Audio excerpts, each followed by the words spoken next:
Welcome back to the Balance Boldly podcast for ambitious women in business and a few brave men. I'm your host, Naketa Ren Thigpen, always excited to be in the place with you.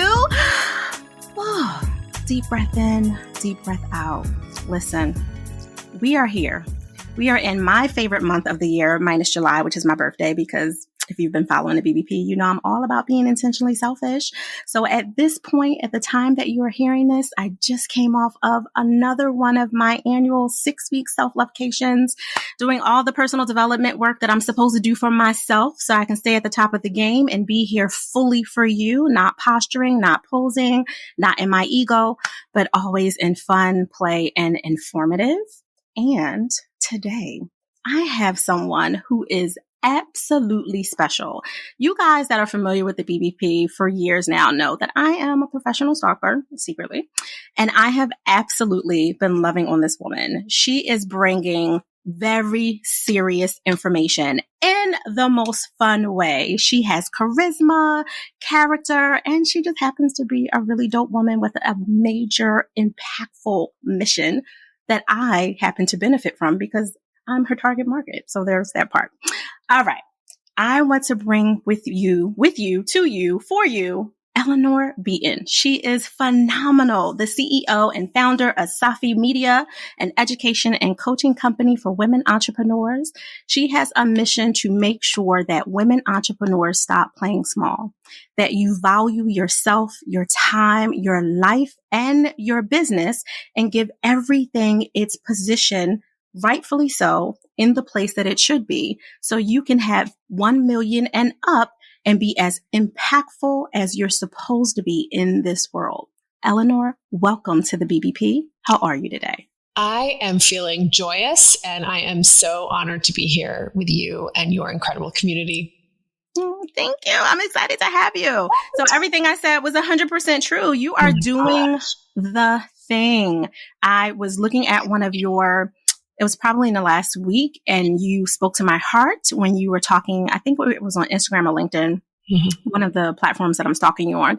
And you said, I'm kind of rephrasing, but you said basically your time is the most valuable asset you have as a human, but especially as a woman entrepreneur, because we don't value our time. And you gave some really dope tips in that, with talking about how you do your calendar every Monday and, you know, what you're doing to plan out things to make sure that you're keeping yourself accountable to not only your goals and your milestones, but your overarching mission, which I really value. Would you love to tell everyone a little bit more about what you're doing at SafiMedia? Yes.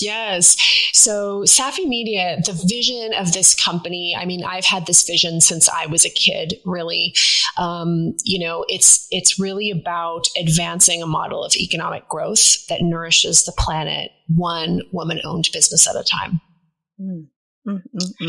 Because I really believe that, when women in particular value ourselves, not for what we can produce for the world, not even for what we can contribute, but just because that is our birthright as humans. Like, we were born queens. Yes. And, we have the right to value ourselves simply for who we are. And I think that valuing creates a new reality in which we grow from a place of sufficiency, not from a place of scarcity. Yeah, you hit a lot of good, hard points there, because that sufficiency I equate to thriving in the most tangible way possible. And many of us were stuck in survival mode for so long. I know, as a company owner for 11 years, I can speak to that as well. My first few years in business with my husband, we were hand to mouth, bootstrapped entrepreneurs trying to make it work. And the answer in my brain at the time was do more. Right? Yeah. Do more. And that's how that showed up in my parenting too, right? Like, put them in more activities, get them on more lists, like do the things so they can break all the boxes. And the reality is, when you have systems in place and a guide, an advisor, mentor, coach, whatever he or she may be to you, or maybe a team of them to help you through it, like you guys at SafiMedia, you don't have to reinvent the wheel, and you get to do things in a more strategic and meticulous way that isn't overwhelming, that's not stretching you thin to the point that you can't show up fully in your business, which I'm sure you're dealing with, or you've seen with some of your past clients, if not your current. Absolutely. And I've been there myself too. And for so many, for myself, for so many of the clients that I work with, I'm sure with so many of the people who are listening here today, we are in business very often selling transformation, whether it's HR consulting, diversity, equity, and inclusion consulting, leadership coaching, change management, relationship support, like all of these things. And my fundamental belief is that we need to live it to give it.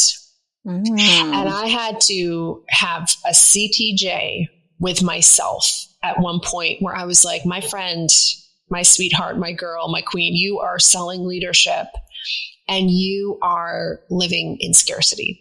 Yeah. You are pushing yourself. You are telling yourself constantly to drive harder because you don't feel like you're worthy unless you're, continuously producing and achieving and striving.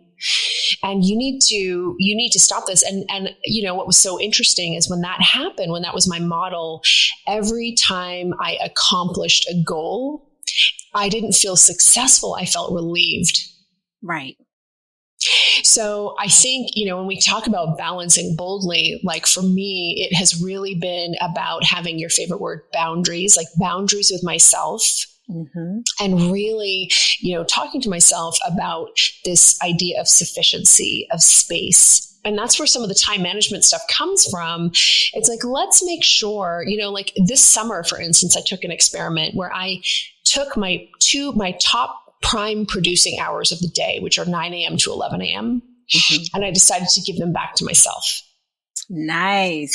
I was like, this is for me. This is for my creativity. This is for my wholeness. So I compressed the amount of time that I have to actually work in my business. Mm-hmm. And wow, what a difference, because it forced me to focus exclusively on the highest value, delegate everything else, or just stop doing it.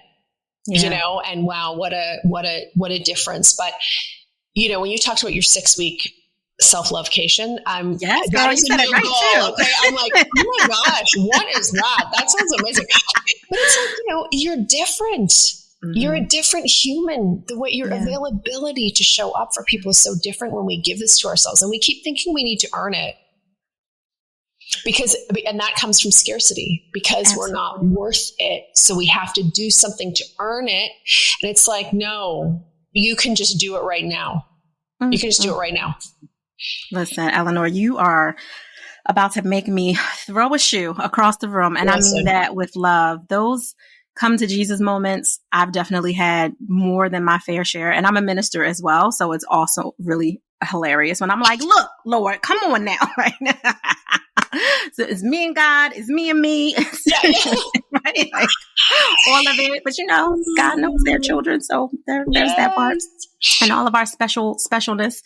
And with everything you said, there's so much power in it, because when you collapse time and not feel beholden to the world's definition of what work life has to look like. Oh, you have to put in 8, 10, 12. When you're a new entrepreneur, it looks more like 16 plus hours a day, with all the things that you're doing. And part of it is because you're paddling in a boat with a big hole in it, right? Like you're moving forward and you're not living fully, because you're not able to live what you teach in the way that you're talking about. You're literally trying to sell something that you don't necessarily wholeheartedly believe in, because you're not taking your own medicine from it. Yeah. And even though, logically, because I love women and our beautiful, brilliant brains. We're so magnificent. Mm-hmm. We know logically, because we do the research and we have all the things that you're supposed to have, certifications, degrees, blah, blah, blah. The experience, and then we don't trust it. And there will be another human, whatever they look like, that will come up and have 1/18th of your experience that they just woke up to last year. Yes. And you've been doing it for 20 plus years before you even became an entrepreneur.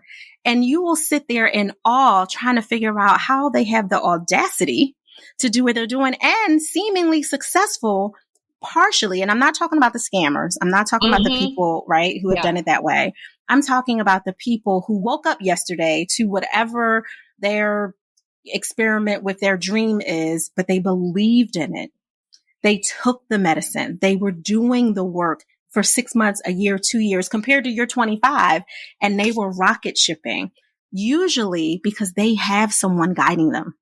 And a lot of us feel like, and I just had this conversation with a client that kind of comes back in for check-ins here and there. And she said, I feel like when I have to constantly say, oh, I need Naketa in my life. I need Naketa in my life right now, that there's something wrong with me, that I have so much going on with me that I would possibly need to keep coming to an advisor. And I was like, this is exactly what's right with you. What are you talking about? Right? Listen, can we just pause? I need to throw a shoe. I need to throw a shoe. Okay. And I've got good aim and a good arm. I'm sure you do too. Yes, so ma'am. Thank goodness nobody's in here with us.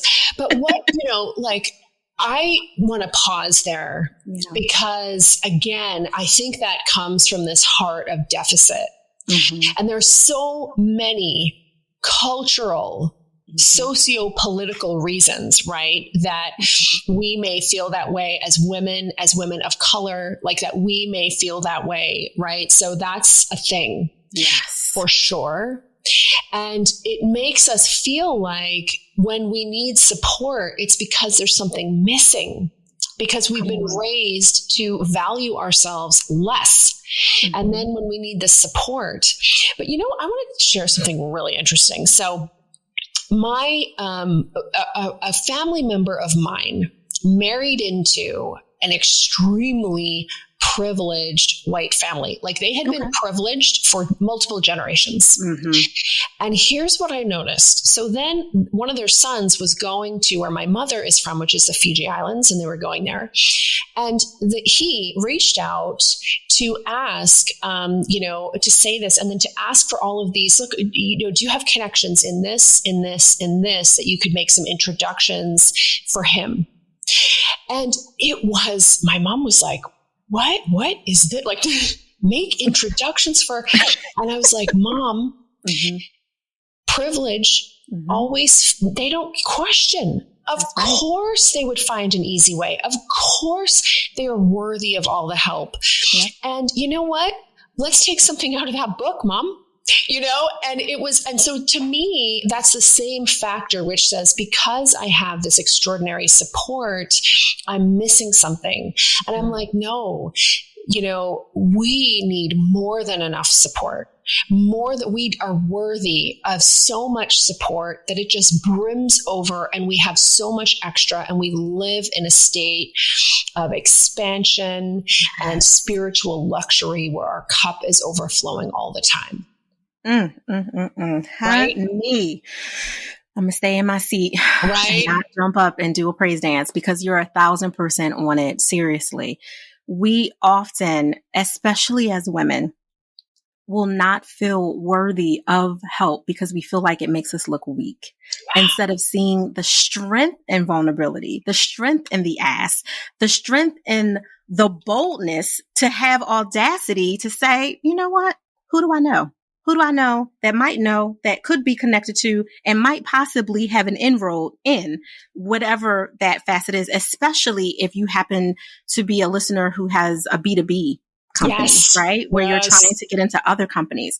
I know B2C, when you're working with individual humans, is a little bit tougher because people are so sensitive. My husband is always saying, people be peopleing. They're so sensitive. Oh my gosh, and so true. You're like, listen, you need to work with Eleanor. She's great. Why? What's wrong with me? I got great time management. Like, first of all, that's not all her company does. Okay. That's not what I'm saying at all.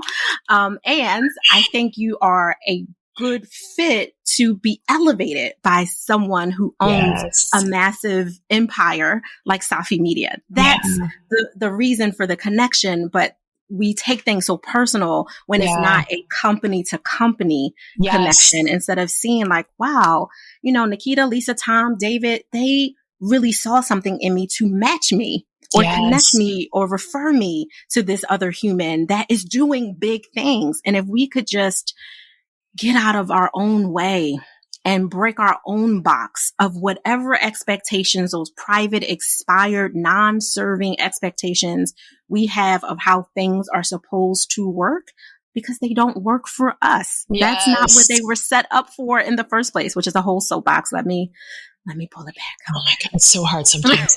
But you know what I have a saying for myself and others, and it's be humble, not modest. Yes. So, I think modesty is totally overrated. Do not let everybody know. Have your brag book. I remember having like a little brag book when I was a kid that I would keep constantly updated with all my things, and I'm like, have the brag book, tell everybody, lead with the wins. Like that's all great. But the humility is, and I'm not perfect. I don't have to have all the answers. I need help. I'm a work in progress. And I will say, like, honestly, the most profound lesson that I have learned in the last year, the most profound personal development lesson has been that truly I don't have to be perfect, and that the parts of me that mess up are as sacred and worthy as the parts of me that kill it. And we can say that, like, I knew intellectually, Naketa, that I didn't have to be perfect. But the reality was I actually didn't believe that. I really did think that that I did have to be perfect. And once you accept that wholeness, the wholeness of who we are, which, is such a powerful spiritual teaching. Yes. And now we know why, because it takes us a long time to learn it. But that now you can bring the fullness and wholeness of who you are. And the more I grow, the more I learn, the more I realize it is about bringing wholeness all the time and showing up like that for each other, and that's where all of our power comes from. 1,000%. I can't wait till our private tea conversation, because there's so we have to go barefoot though, no shoes, because listen, I feel, I'm with you. I'm about to kick my shoes off under the desk right now as we're speaking. You're just hitting it. It's one of those, I'm a really verbal person and I'm lost for words, because you are just hitting it. And with everything that you're doing, I want to make sure that the women and those few brave men that are listening to us understand that you're not just talking ethereally. You're putting these things into practice. You've anchored your talents, your skills, and your gifts to a mission that's bigger than you. Because you could just be like, I'm just going to be self-absorbed and stay right here and not be intentionally selfish, which I feel like is a personal, intimate gift to create joy. When you're intentionally selfish, you have spaciousness now. You're full now to overflow and not give from a space of resentment, versus the lexicon definition of it, which is a whole research background thing, which we'll get into that later privately. But because you're doing this in real time, in real life, how does that allow you to create work life and love balance for yourself? Like, how are you able to now take all these big, bold things that you are doing in practical time, like you've made them tangible, to give yourself everything that you want in the pieces that you want to digest them in? And how is that showing up for you in your life? Oh my gosh, such a powerful question. My work, so my mission is really to double the number of women entrepreneurs who sustainably scale past $1 million in annual revenue by 2030. Yeah. That's the mission. And we know it's a big mission and it requires taking a lot of bold action. So I would say that, every week I'm doing something that makes me afraid. And so in order to do that sustainably, to have that balance, I had to learn how to have like a wholeness practice, because here's what would happen. I would basically take on these risks and then I would start to get afraid, and I would coach myself. Oh, that's just a limiting thought. Let's dissolve that limiting thought. No, that was an inner voice from my 5-year-old or that 14-year-old or that 8-year-old, and who was talking to me, and I was using coaching, and I love coaching, but I was misusing it as a way to shut out the voice of my younger selves and inner selves who had to be heard. So the most important practice that I have is taking space every day and literally sitting down and being like, how are we doing? I'll have even pictures of my younger self. Like I have a picture of my 5-year-old self on my desk. How are we doing? And then I'll explain, okay, everybody, this is what we're doing this week. We're taking these risks. And you know what? I want to know how you're feeling about it. I want you to bring everything here. You're safe within me. And I have this. I am here. I can protect you. Like I I am a 44-year-old woman with lots of experience and I've got this. Yeah. And, you know, I want you in it with me. And it's this wholeness practice. And that to me is the heart, so that you stay whole and in balance as you continue to stretch and grow. I love this. This is such a compliment to some of the mirror work that I do with our clients. And you adding this, which again is a whole private tea conversation. I'm sorry, BBP listeners. I know you're like, listen, we want to know. We want to know too. We're like, we got to keep this on a schedule here for y'all. Right? But this is beautiful. You're challenging yourself. You're stretching yourself in a way that doesn't overextend or put you into anxiety. Because I know that can be a fine line when you're doing something that's scary and big and bold, but you don't want to paralyze yourself in the process because you have all these other specific things that you have to hit. I saw that calendar, girl. I saw what your Mondays look like. Yes. You're like, I got things to do. I can't be getting locked up in fear. So I really appreciate that on multiple levels. And then it gives you, I feel like you almost answer my, my favorite question of how do you give yourself permission to pause? Because yours is set into your wholeness practice. Yeah, it is. In ways. Like this is. It is. Wow. Structure, I think, is what gives us freedom. Yeah. Yeah. Absolutely. I say, systems and thick thighs save lives. Oh my God, that's so good. But you have the systems. I haven't seen your thighs, but I've seen the systems. So you are doing it. Listen, I work on my deadlifts all the time. You like, I can crush a couple watermelons. Exactly. Don't play. No problem. No, don't play. So Eleanor, how can people connect with you and find out more about the work you're doing at SafiMedia? Oh, thank you. So if you like podcasts, I would check out, I have a show called Power Presence Position. Power Presence Position. You can check out that show. And EleanorBeaton.com is my site. And I do love Instagram at Eleanor Beaton. Yeah. And you have a really, really great Instagram. Thank you. Awesome. Thank you so much. We honor you for taking your time out today to come and talk and play and open up and share a side of you that most people can't professionally stalk and find out. So thank you. Thank you for creating this space. BBP listeners, what did I tell you? I'm not playing with you guys in 2022 and every single week going forward. Eleanor is the real deal. If you didn't catch it all from this, just push replay. It's that simple. And please, for the love of all that is holy, share this with someone in your ecosystem who could benefit from it. You know that person. Don't worry about him or her or them being offended. Just send it and say, heard this, thought of you, enjoy, let me know your takeaway, because that starts a conversation. Similar to what Eleanor was talking about earlier, a lot of us just stop at sharing and not asking for anything else.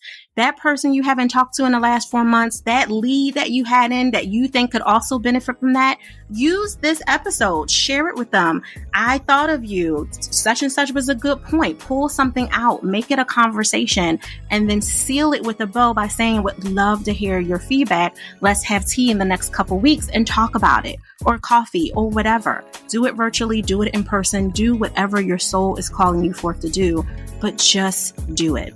The only other ask I have for you is to enjoy the balance of your day, but do it boldly.